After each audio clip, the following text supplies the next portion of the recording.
guys, welcome to the Christmas edition of Pawn Shop Corner. I was going to do a video about my new 7-string awhile that was bought for me by the most amazing woman in the world, but that's going to wait to another video because something interesting happened tonight. While perusing Craigslist, I found what I have dubbed the Craigslist garbage guitar. It is a Washburn HM-5V. It is from 1985. And the funny thing about it is there's another guitar in the same series that's an actual V shape, but it's not got a V in the name. But anyway, this guy here, yeah, it looks like trash. Check it out. I mean, I love 80s sparkle paint jobs if you know me, but this was done with some probably sparkle paint for fabric from Walmart. Or, you know, whatever they had, Steinmart, I don't know, whatever they had back then. You know, all in all, the build quality from Washburn, it's a good guitar. I mean, I like the neck. I think it's got a 24/75 scale, which is not really my cup of tea. I'm more of a 25/5, 27. But we've discussed that before. But it's got a good feeling neck. The shape is very fast. It's not too wide. It did come stock from the factory black, while the guitar was this white color. I think there was several original finishes. There was this bone color, there was one that had blood splatter, and there was one that had like a rising sun, which I'll put up in a graphic. You can see that. So I think if I do decide to repaint it, I'm going to do maybe something like that. So what's interesting is he said, the guy I bought it from said that he had it on his wall for 20 years, and it looks like it's got 20 years worth of dust under this bridge, and the strings are nice and dusty and cruddy and gross. But for what I paid for it, I could put triple what I paid for it in and make some money off of it. But interestingly enough, it's been upgraded with the EMGs, which if you're a fan of my channel, you know I'm a fan of EMGs. They're the poor man's boutique pickups. But let's get a little clean tone going. It actually plays. That's what surprised me, is it, unlike most cheapo, super cheap guitars you find on Craigslist, super cheap, it plays.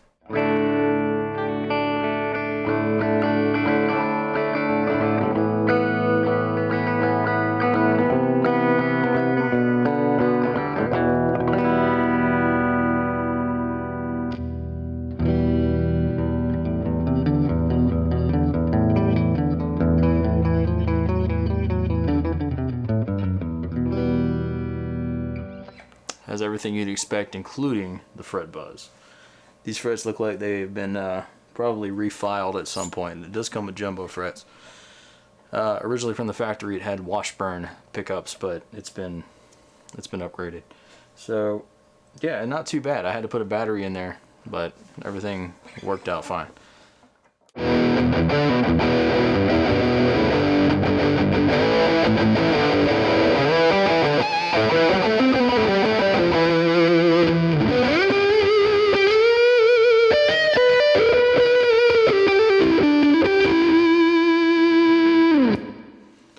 And that's that EMG in the neck, whatever it is.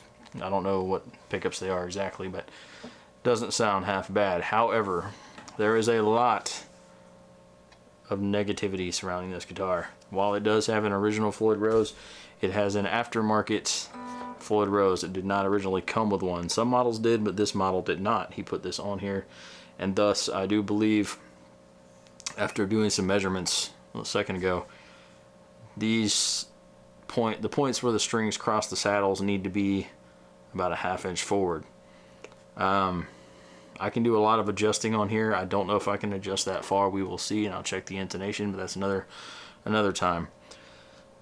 I am probably going to try to pour about $60 more worth of parts in this guitar, parts and paint and fun stuff, and that's about where I'm going to be. If you would like to purchase this guitar before I do anything to it, make me an offer for what I paid for it. Make me literally any offer and we'll talk. So right now, let's take it over to the bench, get a closer look at some of this stuff, see what's really going on with this guitar, and figure out what we can do with it. Alright, so here we are on the bench, and I have the Washburn HM-5V. I think first things first, I gotta take this off. I gotta see what's under this pickup. So I don't know exactly how it's on there, so I'm just going to cut it for now. Okay, so there you have it. That could be a regular EMG in there. I'm going to have to take it out and look at the back to see if I can find out. This is the original switch because I've seen enough pictures to be able to compare it to.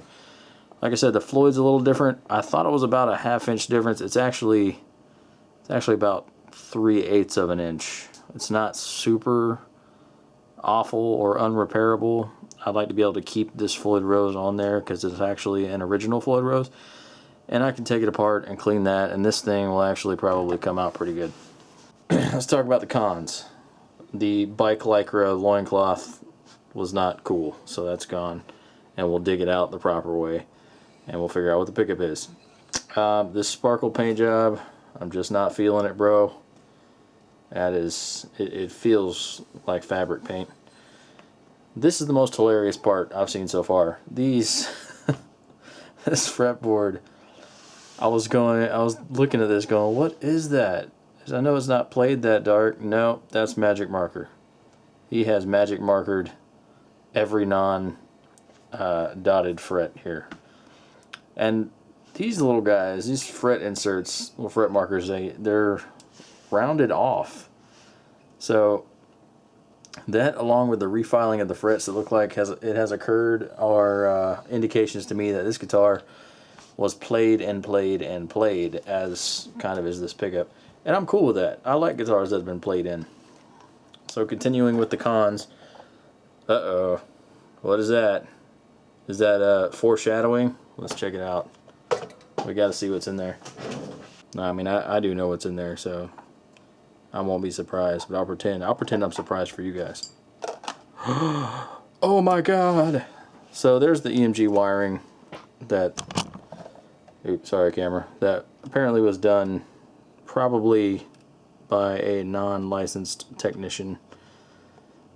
These are some insane amounts of wire up in here. You can see where he's got the capacitor wired in. So I mean, everything's been upgraded as far as electronics are concerned, except it hasn't been done super well. And don't make fun of my CVS battery. I can see how this is broken here, but honestly, the way this guitar is shaped, if you try to lean it down at all without a stand, you're going to break that input jack, snap it right out. So that's kind of a con. Neck joint looks surprisingly good. There's no cracks like I would expect from an 80s guitar. Nothing's been super damaged. So other than needing to be buffed out and cleaned, the neck itself is pretty good. The headstock needs some work. You can see where the old clamp here was screwed in there, and then he put this little truss rod cover over it, I suppose. Or perhaps, well, that wasn't the original truss rod cover because there's another hole for the truss rod cover right here. But all that can be replaced for about $2 and fixed.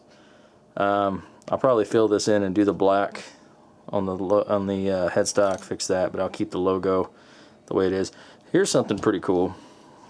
Let's start working on pros now. It's enough cons. Let's look at some pros. He has got some Schaller tuners here, and they're pretty good. German-made, pretty good tuners. They're better than the original tuners that were on it. Like I said, the straplocks, I consider that a pro. The EMGs, definitely a pro. Once I get these pickups, I'll have more information. Once I get them out. So that's really it for this guitar. I know that I can clean this guitar up and I can sell it for at least triple what I paid easy. Probably quadruple if I make it a little bit shiny. So that's kind of what this episode's about.